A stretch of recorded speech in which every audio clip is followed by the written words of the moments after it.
Hello, I'm Kerry Gorgone. Welcome to Appfire Presents, the best work management show by Appfire. Today, we're going to talk about the RICE method and how it can help you choose the right project. And to answer that for us is Dmitrii Ilenkov, tech entrepreneur, founder of PM Club and P3Express.com. So stick around for 10 minutes of valuable leadership advice. Appfire Presents, the best work management show by Appfire. Dmitrii, thanks for joining. So, what is the RICE method and how can it help me choose the right projects for my company? Oh, RICE method is something beautiful and something really simple. Because we need it and it's simple. The problem is always here. If you're working as a Scrum Master project manager, you need to prioritize your backlog, project backlog, product backlog, sprint backlog. But if you're an entrepreneur, if you're CEO of a company, the problem is still here and it becomes much worse. You still need to pick up something valuable and put your effort in it. And now you're not responsible only for your project. You're responsible for everything. You're responsible for your customer satisfaction. You are responsible for your company's profits, and you're responsible for your employees' well-being. Everything is here. Everything is at stake. So how do you pick up the right projects? And well, it's always hard because some ideas are beautiful. You just want to test them, and some pet projects, we call them. Yeah, they're always in place. They're always here, and sometimes you are smart and you have those strategic goals and you try to follow them. But well, compliance is never a strategic goal, right? Does it mean that we do not need to undertake projects to not to face any problems with compliance? Can we ignore it? No, we can't. It's still here. And what about our customers? They're always asking for something more. How do we pick up the right stories and meet their expectations? So we need something simple. And, because you're in charge of the strategic direction of the company, people are going to pitch you ideas for things all the time. So you need a way to evaluate them and figure out which are worth pursuing and which are not. True. And people can be really loud. And yeah, and that's a good thing if they're passionate about their ideas, but it really makes it even worse for you. So there is a company, Intercom. I'm pretty much sure that everybody has encountered their beautiful products because they're creating live chats for the website. So not every time, but the thing that pops up and it's like, hey, do you need some help? Like those. Yeah, John is here. Come on, how can I help you? Yeah, that's it. So they're pretty big and they're pretty successful, and they created this framework for themselves. The RICE method. They created the RICE method. Yeah, okay. Yeah, to prioritize projects, features, and it can really work for big companies and for small companies on the team level and the company level. So let's get down to business. RICE, it's not about food, it's about 4 letters: reach, impact, confidence, and effort. Reach, impact, confidence, and effort. Yeah. And to calculate this RICE, we need to consider all 4 factors. And let's start. I'll explain it with some examples. So reach. How many people does this feature or this project really has impact on? How many people will notice it? For example, you have a website and it has, let's say, 20,000 visitors a month. So if you want, and you know that half of them use mobile devices, and some people are complaining that, well, your website doesn't work well on my mobile phone. How big is this problem? Do we really need to react, or it's just, well, people are always complaining? If you know that you have 20,000 visitors and half of them uses mobile phones, then reach is 10,000 people. Well, 10,000 people sounds big to me. So That's how we got the first Well, half number. of your site visitors. That's pretty big. Yeah. So this is how we got 10,000. First factor, reach. Okay. Second, impact. How big, how massive is the impact of a feature on your customer or employee, maybe? But from which point of view? I mean, how does it impact your targets? For example, once I got a brilliant idea from one of our customers and of our site visitors.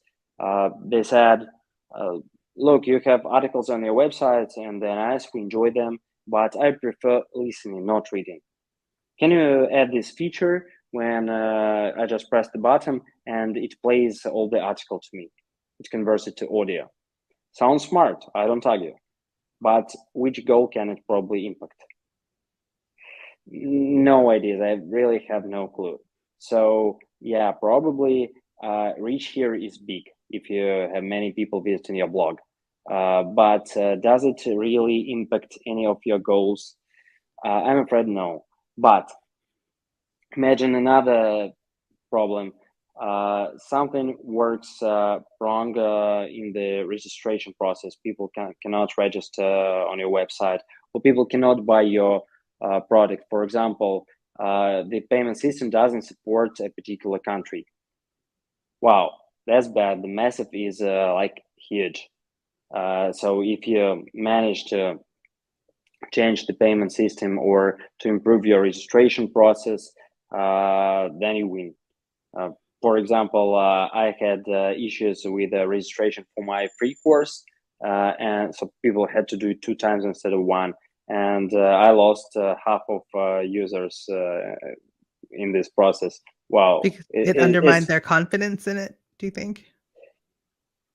Well, I think that they just got lost somewhere in the way. They press the registration button, and then they receive a letter, and then they have to go the registration again on my learning management system. While half of them just says, "Wow, I don't want it." Maybe they just didn't even read the letter. That means the impact is very huge. If half people get lost, that's bad. So here, use some metrics like 0.5, for example, for slight impact, 3 for huge impact. Again, the numbers are on you. You can check the Intercom article for their numbers, but that's not really important. The important thing is to come with your numbers and continue calculation. So Okay. you have 2 things, reach and impact. Then you have this confidence thing, and it's pretty important. If you have metrics and if you have them calculated, you know all the numbers, and you can be confident about them, it's good. But what if your confidence is built up on a couple of interviews you performed with your users? Can you say that's enough to say for sure that people really need this feature? Oh, like how sure are you about your data? Yeah. How Mhm. sure? Yes, exactly. How sure are you about reach? How sure are you about impact? Do you have any proof that Okay. this feature will really impact anything? And finally, the last thing is effort. You have to put effort in any feature. You can't just skip it, right? So Intercom suggests using a person months, like 1 person month, 2 person months, 3 person month. Like if you need to engage to involve your designer and your developer, and it takes 2 weeks for them, then altogether it's 4 weeks. It's a month. Okay. Yeah, honestly, in my case, I don't use person month. It's rather person weeks, or you can use anything like parrots or whatever to compare one project with another. Just pick the way you like. So a Again, lot it's of not time or a about. little time. That's basically what you're trying to Yeah, figure out. Okay. yeah, exactly. It needs to be something comparable. So in the end, when you get all 4 factors, you just use a simple formula: reach, multiply impact, multiply confidence, and divided by effort. And in the end, you got this RISE score. Is it important as itself?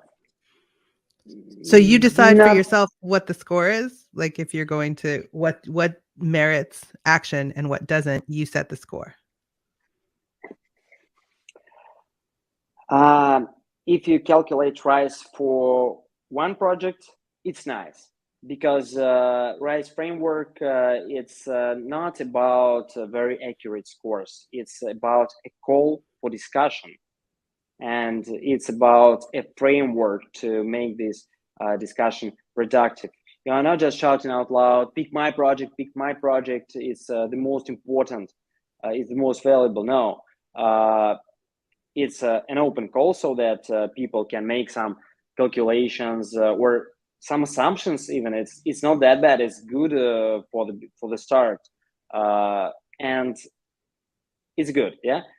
But if you compare several projects calculated in the same manner with the RISE score calculated in the same manner, then you're able to compare and to build a prioritized list, and that's what helps. Well, business resources are finite, so it makes sense to allocate them in the most strategically valuable way. So, Dmitrii, thanks for talking about the RICE method. If you would like to learn more about it, I'll put the link to the Intercom post in the show notes for this episode of the Work Management Show. If you'd like to see more episodes of the Work Management Show, you can find them at hub.appfire.com, and we'll see you next time.